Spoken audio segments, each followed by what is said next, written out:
Hello mga idol, sulyapan naman natin ang lugar ng mga palayan dito sa banda rito sa may bandang Gawi. Ito naman yung lugar na naunang tinaniman ng first crop at ito, ang first crop ay natapos na pong magapas na sinasabayan ng maraming damo. At ang first crop ng mga palayan, ayan nakikipagsabay kasi yung mga damo. Kaya ano pa bang mangyayari at magaganap pagka ganito na nakikipagsabay ang damo ay kunti lang ang maaani.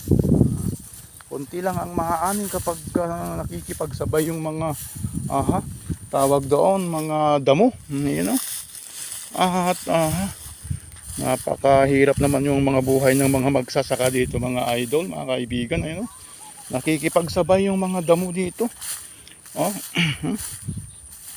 Ayan talaga namang ayan, halatadong hindi ito nalinisan nung ng mga hindi pa masyadong namumunga yung palay. Talaga namang paano mo aanihin ngayon ito?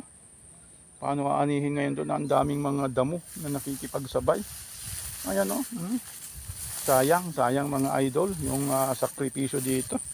Sayang yung pag-aararo, pagtatanim at nakikipagsabayan naman kasi itong mga damo, ang daming damo.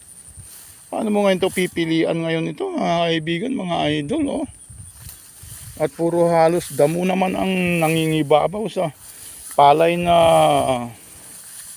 ating anihin. Ayan Ayan, paubayan na lang natin sa mga ibon ito para ang mga ibon naman ay mayroon naman yung panahon na sila po ay mabusog.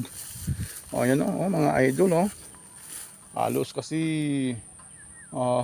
may mga damo-damo na nakikipagsabayan ayan